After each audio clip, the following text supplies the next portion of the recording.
శ్రీహరి, సరే, రాజకీయ నాయకులు వాళ్ళ రాజకీయాల కోసం లేకపోతే వాళ్ళ రాజకీయ లబ్ధి కోసం ఏదైనా ప్రకటనలు చేస్తారు.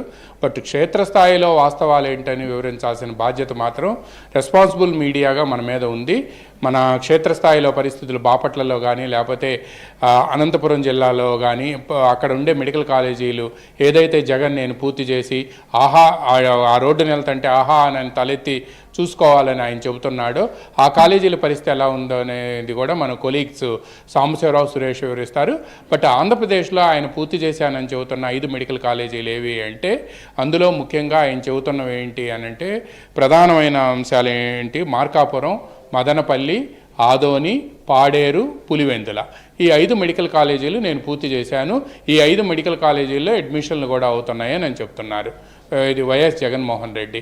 మొత్తం 17 మెడికల్ కాలేజీలు. ఈ 17 మెడికల్ కాలేజీలు కూడా రాష్ట్ర ప్రభుత్వం పెట్టినవి కాదు. కేంద్ర ప్రభుత్వం ఈ మెడికల్ కాలేజీలను ఏర్పాటు చేస్తే వాటికి అనుబంధంగా టీచింగ్ హాస్పిటల్స్ వస్తే తద్వారా ఎవరైతే పేద రోగులు ఉన్నారో ఆ పేద రోగులకి వైద్య సాయం అందుతుంది.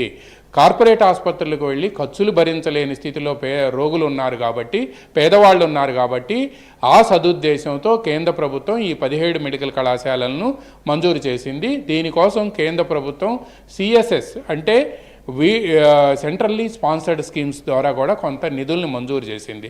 ఇప్పుడు ఏదైతే జగన్ నేను 5 మెడికల్ కాలేజీలను పూర్తి చేశానని చెప్తున్నారో 5 మెడికల్ కాలేజీల పరిస్థితి ఏంటో కూడా మనం ఒక్కసారి చూద్దాము శ్రీహరి. ఇందులో ప్రధానంగా ఏమిటి అని అంటే ఏదైతే మార్కాపురం, మదనపల్లి, ఆదోని, పాడేరు, పులివెందుల ఈ 5 మెడికల్ కాలేజీలు ఉన్నాయో ఈ 5 మెడికల్ కాలేజీలను ప్రారంభించాలంటే ఎల్ఓపి అంటారు, అంటే లెటర్ ఆఫ్ పర్మిషన్ రావాలి. ఆ లెటర్ ఆఫ్ పర్మిషన్ వస్తేనే మెడికల్ కాలేజీలో అకాడమిక్గా క్లాసెస్ బిగిన్ అవటానికి నేషనల్ మెడికల్ కౌన్సిల్, జాతీయ వైద్య మండలి అనుమతిస్తుంది. ఇది వాస్తవ పరిస్థితి. అయితే 2024 జూలైలో నేషనల్ మెడికల్ కౌన్సిల్ ఈ కాలేజీలను తనిఖీ చేయడానికి వచ్చింది. ఈ కాలేజీలను తనిఖీ చేయడానికి వస్తే ఈ కాలేజీలు ఏవి కూడా పూర్తిగా నిర్మాణాలకు నోచుకోలేదు, అందులో ఉండే స్టాఫ్ చాలినంత స్టాఫ్ లేదు అనే అది క్షేత్రస్థాయిలో వాస్తవ పరిస్థితిని చూసిన తర్వాత, అంటే 2024 జూలై అంటే 2024 జూన్ 12వ తేదీన ముఖ్యమంత్రిగా చంద్రబాబు నాయుడు ప్రమాణ స్వీకారం చేశారు. అంటే కూటమి ప్రభుత్వం అధికారంలోకి వచ్చిన నెల రోజుల్లో నేషనల్ మెడికల్ కౌన్సిల్ ఈ కళాశాలలో పరిస్థితి చూసి వీళ్ళకి ఎల్ఓపి ఇచ్చేందుకు క్షేత్రస్థాయిలో వాస్తవ పరిస్థితిని చూసేందుకు వచ్చింది. అయితే ఈ 5 మెడికల్ కళాశాలలకు కూడా 2450 కోట్ల రూపాయలను ప్రభుత్వం మంజూరు చేసింది. ఇందులో కేంద్ర ప్రభుత్వం నిధులే దాదాపుగా 2000 కోట్ల రూపాయలు ఉన్నాయి. కానీ ఇందులో యాక్చువల్గా ఖర్చు చేసింది ఏంటి అని అంటే 533 కోట్ల రూపాయలు. ఈ 533 కోట్ల రూపాయల్లో కూడా 2024లో మే నాటికి వైసీపీ ప్రభుత్వం దిగిపోయే నాటికి నేను చెప్తుంది 183 కోట్ల రూపాయలు పెండింగ్ బిల్లులు ఇంకా ఉన్నాయి. దీంతో ఎవరైతే కాంట్రాక్టర్స్ ఉన్నారో ఈ 5 మెడికల్ కళాశాలలకు సంబంధించిన కాంట్రాక్టర్లు వాళ్ళు నిర్మాణాలు నిలిపివేసి చేతులు ఎత్తేసి కూర్చున్నారు. మేము గవర్నమెంట్ ఇవ్వకుండా ఈ నిర్మాణాలను మేమెలా పూర్తి చేస్తాము అని చెప్పి వాళ్ళు స్పష్టంగా చేతులు ఎత్తేసి కూర్చున్నారు. సరే, ఓకే, నిర్మాణాలు కాకపోతే తాత్కాలిక భవనాల్లో క్లాసులు నిర్వహిస్తాము అని 1 ఇయర్కు గ్రేస్ పీరియడ్గా తీసుకొని నేషనల్ మెడికల్ కౌన్సిల్కి రాష్ట్ర ప్రభుత్వం చెబితే చేయొచ్చు. కానీ ఆ రోజు వరకు కూడా, అంటే 2024 జూలైలో నేను చెప్పేది, 2024 జూలైలో నేషనల్ మెడికల్ కౌన్సిల్ పర్యటనకు వచ్చిన సమయంలో మీకు వాస్తవ పరిస్థితులు చెప్పాలి అని అంటే అధ్యాపకుల లోపం తీవ్రంగా ఉంది అని చెప్పి నేషనల్ మెడికల్ కౌన్సిల్ గుర్తించింది. ఇందులో ప్రధానంగా ఏంటంటే ముఖ్యంగా ఎక్కడైనా మెడికల్ కళాశాలలో అకాడమిక్గా క్లాసెస్ బిగిన్ కావాలంటే ముందుగా ప్రొఫెసర్లు ఉండాలి. వాళ్ళకి పెథాలజీలో కానీ, బయాలజీలో కానీ, లేకపోతే మెడిసిన్లో కానీ వీటన్నిటిలో కూడా లెసన్స్ని టీచ్ చేసేందుకు వీళ్ళు ప్రొఫెసర్లు కావాలి. 51% ప్రొఫెసర్ పోస్టులు ఖాళీగా ఉన్నాయి. అంటే సగానికి పైగా ప్రొఫెసర్ పోస్టులు ఖాళీగా ఉన్నాయి. 46% అసోసియేట్ ప్రొఫెసర్లు లేరు. 26% అసిస్టెంట్ ప్రొఫెసర్లు ఖాళీగా ఉన్నాయి. దీంతో పాటు పులివెందుల్లో 48%. ఏది ఆయన సొంత నియోజకవర్గం వైఎస్ జగన్మోహన్ రెడ్డి 2019 నుంచి 24 వరకు ముఖ్యమంత్రిగా ఉంటే ఆయన సొంత నియోజకవర్గంలో ఉండే మెడికల్ కళాశాలలో 48% లోపాలు ఉన్నాయి. మార్కాపురంలో 42%, మదనపల్లిలో 13%. ఇవి కాకుండా నిర్మాణం, టెండర్లలో లోపాలు, టెండర్ల ఒప్పందాలు ఆలస్యంగా. అవును, మీరు అన్నట్లుగా ఆల్రెడీ ఆయన ఇవన్నీ కూడా కంప్లీట్ అయిపోతున్నాయని చెప్పుకున్న దాంట్లోనే ఇంత లోపం ఉంది. మిగిలినటువంటి 14 కాలేజీలు 12 కాలేజీల పరిస్థితి ఏంటి అసలుకి? ఇప్పుడు మొత్తం 17 మెడికల్ కళాశాలలు శ్రీహరి. ఆయన చెప్పారు కదా, మీరు ఇంతకు ముందు కూడా ప్లే చేశారు ఏవిఎన్ స్క్రీన్ మీద. వైఎస్ జగన్మోహన్ రెడ్డి 3 రోజుల క్రితం ప్రెస్ మీట్ పెట్టిన రోజు నేను 17 జిల్లాలకు 17 మెడికల్ కళాశాలలు నిర్మించేశాను, అందులో తరగతులు ప్రారంభమైనవి, అది మీరు ఎవరైనా వెళ్తుంటే ఆహా అని తల పైకెత్తి చూపించి చూడాల్సి వస్తుంది అని చెప్పి ఫైన్ స్టేట్ ఆఫ్ ఆర్ట్ కూడా అందులో చేశామనన్న. నిన్న కాక మొన్న అనంతపురం జిల్లాలో నిర్మాణంలో ఎట్లున్నాయి మన ప్రతినిధి సురేష్ వెళితే, లేదా అక్కడ మంత్రి సవిత వెళితే అక్కడ కళాశాలల పరిస్థితి ఎలా ఉందో ఇనుము తుప్పుబట్టిపోయి ఉంది. ఇదిగో ఇప్పుడు ఏబిఎన్ స్క్రీన్ మీద మనం చూస్తూ ఉన్నాం. ఇది కళాశాలల పరిస్థితి. మిగతా ఇప్పుడు నేను చెప్పినవి నిధులు కేటాయించి టెండర్ ఎలకేట్ అయ్యి నేషనల్ మెడికల్ కౌన్సిల్ ముందుకు వెళ్ళమని చెప్పిన కళాశాలల 5 కళాశాలల పరిస్థితి. మీకు మిగతా 12 కళాశాలలు ఏవైతే ఉన్నాయో వాటికి పునాదులు కూడా లెగవలేదు, చివరికి ఫౌండేషన్ కూడా వచ్చింది, ఇనుప ఊచలు బయటికి కనిపిస్తున్నాయి. ఇది పరిస్థితి. అంటే అబద్ధం ఆడినా కూడా అది అతికేటట్టు ఉండాలి. మనం ఒక అబద్ధం చెప్పామంటే అది అతికేటట్టు ఉండాలి.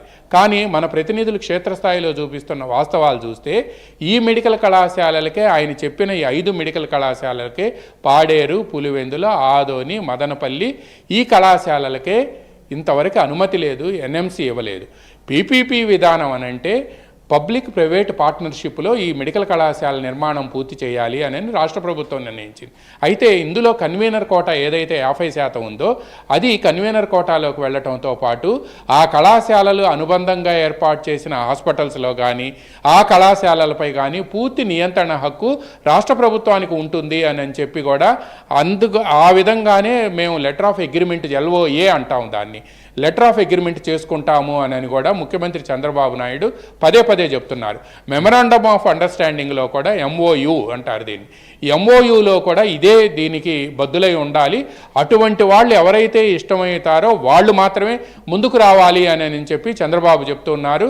ఆ పీపీపీ మోడ్లో పూర్తి చేస్తే కొన్ని సంవత్సరాల తర్వాత, అంటే ఒక సర్టైన్ పీరియడ్ ఉంటుంది, 15 సంవత్సరాలు, 20 సంవత్సరాలు, 25 సంవత్సరాలు, ఈ పీరియడ్ తర్వాత ఆ కళాశాలను రాష్ట్ర ప్రభుత్వానికి అప్పగించాల్సి ఉంటుంది. ఇది MOU. ఈ MOU ప్రకారం కళాశాలలపై పూర్తి నియంత్రణ రాష్ట్ర ప్రభుత్వానికే ఉంటుంది అనేది ఇప్పుడున్న ప్రభుత్వం చెబుతుంది. సరే, పీపీపీ మోడ్లో ఎవరైతే కళాశాలలు తీసుకున్నారో వాళ్ళని మేము వచ్చిన తర్వాత వాళ్ళని పీకేస్తాము అని అంటే, రాజధానిని 3 రాజధానులుగా చేసి 3 ముక్కలాట ఆడితే ఏ విధంగా 2024 ఎన్నికల్లో మాడు పగిలిందో, అంటే వైసీపీకి ప్రజల తీర్పిచ్చి మాడు పగలగొట్టారో, అప్పుడు ఆంధ్రప్రదేశ్ ప్రజలు, ముఖ్యంగా గుంటూరు జిల్లాలో ఉండే తుళ్ళూరు, తాడేపల్లి, మంగళగిరి మండలాలకు చెందిన 29 గ్రామాల ప్రజలు 34,573 ఎకరాలను 29,545 మంది రైతులు ఇస్తే దానికి భూ సమీకరణ ఒప్పందం అంటారు, అంటే ల్యాండ్ పూలింగ్ అగ్రిమెంట్. ఈ భూ సమీకరణ ఒప్పందం రాష్ట్ర ప్రభుత్వంతో రైతులు చేసుకున్నారు. ఒక రాష్ట్ర ప్రభుత్వం రైతులతో అగ్రిమెంట్ చేసుకుంటే దాన్ని సుప్రీంకోర్టు కూడా ఏమీ చేయలేని పరిస్థితికి వెళ్ళింది. ఇప్పుడు MOUలు చేసుకుంటే ఆ MOUలను రద్దు చేసే పరిస్థితి కూడా జగన్కి కానీ, ఒకవేళ మళ్ళా చంద్రబాబు వచ్చి దాన్ని విత్డ్రా చేసుకోవాలన్నా సాధ్యం కాదు. ఎందుకు అనంటే గవర్నమెంట్ అనేది ఒక సార్వభౌమత్వం ఉంటుంది. ఆ సార్వభౌమాధికారం ఉన్న ఒక సంస్థతో ఇంకో సంస్థ అగ్రిమెంట్ చేసుకుంది అని అంటే దాని నుంచి డివియేట్ అవ్వటానికి వీల్లేదు. మనం ఎవరైనా దగ్గర అయినా అప్పు తీసుకున్నామంటే శ్రీహరి, ఆ చెక్కు డిజానర్ అయిందనంటే ఆ చెక్కును బ్యాంకులో వేస్తే అది క్రిమినల్ కేసు అవుతుంది. ఒక ప్రామిసరీ నోటు మీద మనం రెవెన్యూ స్టాంప్ వేసి సంతకం చేసి డబ్బు తీసుకున్నామంటే ఆ డబ్బు చెల్లించకపోతే అది బ్రీచ్ ఆఫ్ ట్రస్ట్ అవుతుంది. కోర్టు దాన్ని సీరియస్గా తీసుకుంటుంది. మన ఆస్తులు ఏవైతే ఉన్నాయో వాటి మీద డిక్రీ చేసి వేలం వేస్తారు. దానికే అంత పవర్ ఉన్నప్పుడు, ఒక రెవెన్యూ స్టాంపు వేసి సంతకం పెట్టిన దానికి అంత పవర్ ఉంటే, ఒక సార్వభౌమాధికారం ఉన్న ఒక ప్రభుత్వంతో చేసుకున్న MOU మెమరాండమ్ ఆఫ్ అండర్స్టాండింగ్కి ఎంత బలం ఉంటుంది, దానికి ఎంత పవర్ ఉంటుంది. అటువంటివి ఆయన చెప్పినంత మాత్రాన, లేకపోతే జగన్ కానీ, ఆయన ప్లేస్లో చంద్రబాబు గారు, లేకపోతే పవన్ కళ్యాణ్, జగన్ గారు ఎవరున్నా సరే వాళ్ళు మేము ఈ అగ్రిమెంట్లని MOUలని క్యాన్సిల్ చేస్తాము అంటే సాధ్యమయ్యే పని కాదు. పవర్ పర్చేజ్ అగ్రిమెంట్లని రాష్ట్ర ప్రభుత్వం, వైసీపీ ప్రభుత్వం అధికారంలోకి వచ్చిన వెంటనే రద్దు చేస్తున్నామని చెప్పింది, కానీ కాలేదు. కోర్టు అంగీకరించలేదు, న్యాయస్థానాలు ఉన్నాయి. పవర్ పర్చేజ్ అగ్రిమెంట్ అనేది ఆంధ్రప్రదేశ్ ప్రభుత్వంతో పవర్ ఏదైతే సంస్థలు ఉన్నాయో, సోలార్ విండ్ పవర్కి సంబంధించిన సంస్థలు ఉన్నాయో వాళ్ళు చేసుకున్నారు. పవర్ పర్చేజ్ అగ్రిమెంట్ అనేది రాష్ట్ర ప్రభుత్వంతో చేసుకున్నది. అందువల్ల అవన్నీ సాధ్యం కాదు. ఈ మాటలన్నీ కూడా ఏంటంటే మనం వినటానికి లేకపోతే ఎవరైనా నమ్మటానికే పనికి వస్తాయేమో కానీ ఇప్పుడు ఆ నమ్మేవాళ్ళు కూడా లేరు. ఎందుకంటే రాజధాని విషయంలో ఆ విషయం తెలిసింది కాబట్టి. అందువలన ఈ 5 మెడికల్ కళాశాలలు ఏవైతే ఉన్నాయో, ఇంతకుముందు ఆమె మాజీ మంత్రి రోజా గారు చెప్పారు ఏమిటి, నేను తీసుకువెళ్తాను రమ్మని. తీసుకొని వెళ్తే అదిగో ఇప్పుడు ఏవిఎన్ స్క్రీన్ మీద స్పష్టంగా కనిపిస్తుంది. అవే కనిపిస్తాయి. కాదు, ఇప్పుడు ఏవైతే 17 ముందు కాలేజీలకు గోడలు ఉన్నాయో సంబంధించి అవే ఆరోపణలు కనిపిస్తాయి. చేస్తున్నారు. వాళ్ళేమో 4-5 పేర్లు చెప్పి అక్కడికి తీసుకెళ్తామంటున్నారు. మరి మిగిలిన 12 దగ్గరలకు కూడా తీసుకొని పోవాలి కదా. నిజంగా తీసుకొని పోవాలంటే అన్ని దగ్గరలకు తీసుకొని పోవాలి, అన్ని చూడాలా. చూసిన తర్వాత వాళ్ళు చెప్తే ప్రజలు మిగతా 12 దగ్గరకు వెళ్తే గ్రౌండ్ కనిపిస్తుంది. అది అక్కడ కాలేజీ ఉందా లేకపోతే పునాదులు ఉన్నాయా, ఏమున్నాయి అనేది కూడా. సరే, మీరు అన్నట్లుగా పార్టీలు రాజకీయ నాయకులు ఇలాంటి